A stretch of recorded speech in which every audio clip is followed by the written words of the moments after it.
son image que de gérer sa voix. Voilà. Donc on s'est concentré sur cet aspect oralité, sans oublier que pour correctement s'exprimer, il faut savoir correctement écrire, et c'est ces deux volets qui nous intéressent. Merci M. Lardin, on comprend du coup tout de suite mieux pourquoi la radio est intégrée à notre formation. Mais la radio, ici, c'est un outil pédagogique, vous venez de le dire, on s'en sert pour apprendre à communiquer, à rédiger, mais c'est aussi un vrai métier. Et je me tourne du coup vers notre invité. Bonjour Karine. Bonjour. Bonjour, oui, pardon. Pouvez-vous nous expliquer votre parcours avant d'être AFM? Donc ma formation? Oui, votre formation, et pourquoi la radio? Alors, déjà, moi je voulais être journaliste depuis pratiquement toujours, puisque je pense que les premières fois que j'ai mis ça sur mes fiches de renseignements, c'était au collège. Donc j'ai su vraiment dès l'adolescence que je voulais être journaliste. Après, au départ, c'était pas forcément en radio. C'est justement à l'école de journalisme où j'ai découvert l'audiovisuel, donc à la fois la radio et la télé, et où là, ça m'a vraiment passionnée en fait. Donc c'est là que j'ai un peu bifurqué, même si c'est au départ la même formation, mais je me suis plus spécialisée sur les métiers de l'audiovisuel et ensuite plus particulièrement sur la radio. L'école de journalisme de Nice. C'est ça. Alors en fait, les écoles de journalisme, il y a beaucoup de formations qui existent pour faire du journalisme, mais les écoles sont sur concours. Donc j'avais tenté tout simplement plusieurs concours et j'ai été prise à Nice, donc c'est pas le pire. Donc je suis partie 2 ans à l'école à Nice. Bah oui, ça aurait pu être pire.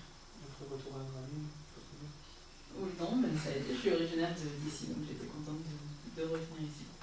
Et alors, pour devenir animatrice radio, quelles compétences avez-vous besoin? Alors, moi, c'est pas tout à fait le même métier, parce qu'à la radio, il y a différents métiers. Donc moi, je suis journaliste, donc je présente parfois les journaux d'information, mais la plupart du temps, je suis sur le terrain pour faire des interviews et des reportages. Et après, j'ai plein de collègues qui sont alors soit journalistes, présentateurs, donc qui restent tout le temps au bureau, au studio pour enregistrer ou faire en direct les journaux, des chroniques, etc. Et ensuite, j'ai des collègues qui sont animateurs, donc qui s'occupent plus de la partie animation, donc les différentes chroniques, parler entre les musiques, et puis qui vont aussi lancer les journalistes qui présentent. Et c'est pas du tout les mêmes. Il y a des compétences qui sont communes évidemment, mais c'est pas du tout les mêmes formations et en fait pas les mêmes métiers. Donc là c'était l'interview de Franck Dubosc. Donc du coup, moi je voulais surtout parler de comment est-ce qu'on avait procédé pour faire cette interview. Alors en fait on a eu l'idée dans le groupe de faire une chronique sur le cinéma. Du coup on a souhaité avoir un invité qui soit quelqu'un de connu, que tout le monde connaisse en France. Franck Dubosc, c'était parfait. Pour le trouver, on avait donc déjà fait une recherche des films qui allaient passer dans le mois pendant la période de la préparation de l'émission. Et donc on a vu que Franck Dubosc allait faire ses avant-premières dans la région du Nord-Pas-de-Calais. C'était super parce que ça évitait de le faire venir pour rien. Enfin, de toute façon, ça allait être très compliqué pour faire venir. Et donc du coup, on a contacté les cinémas, donc Saint-Omer, Calais, Lille. Et donc on a reçu plein de refus parce qu'ils ne peuvent pas trop gérer ça. Et donc du coup, Florine, qui est avec nous. Oui, bonjour. Donc elle a contacté Franck Dubosc directement sur son Facebook. Vas-y, explique-nous. Et il a répondu. Oui, j'ai pas chance. En fait, c'est simple, je suis allée sur son site officiel et j'y suis un peu allée au culot, donc je lui ai envoyé un message en lui expliquant la formation, en lui parlant du DUT, en lui disant qu'on avait un projet, une émission de radio à réaliser et que comme on avait choisi le thème du cinéma, on avait besoin d'interviewer quelqu'un qui faisait du cinéma. Et donc il était d'accord. Et voilà. Donc en fonction du temps, il voulait bien, en fait, après le film, donc à l'Homme, on a été jusqu'à l'Homme, pour aller voir l'avant-première.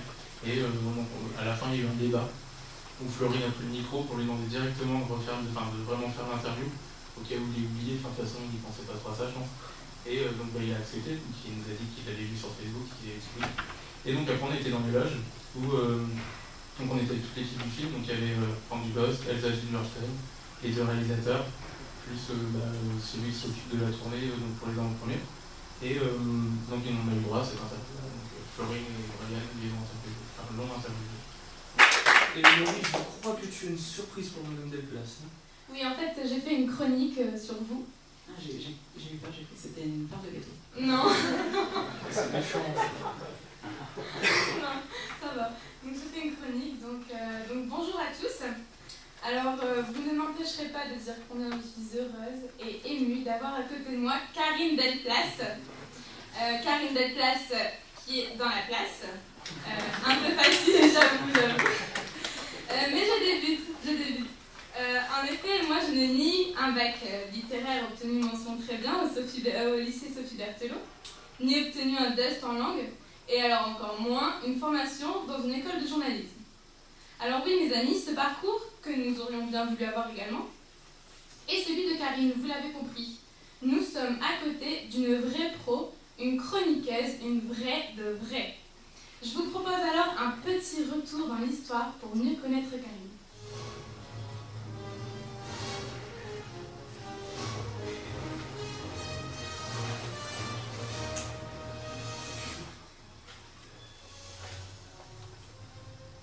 Alors tout commence pour Karine un beau matin de printemps.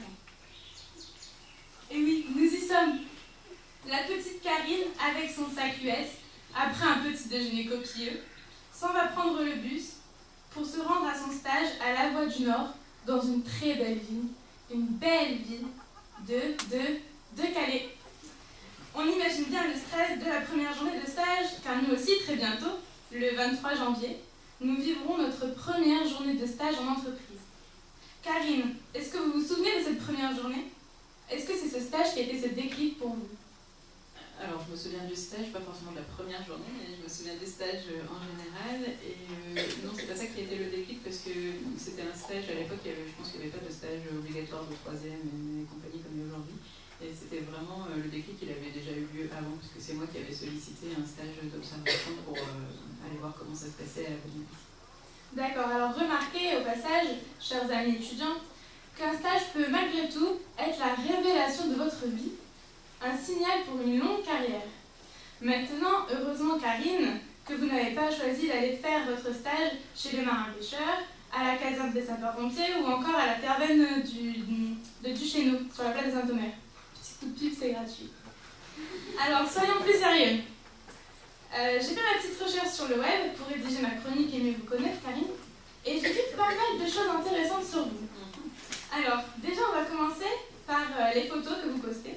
Prenez-en de la graine, chers amis, car je peux vous dire que Karine fait de vraies photos de pro.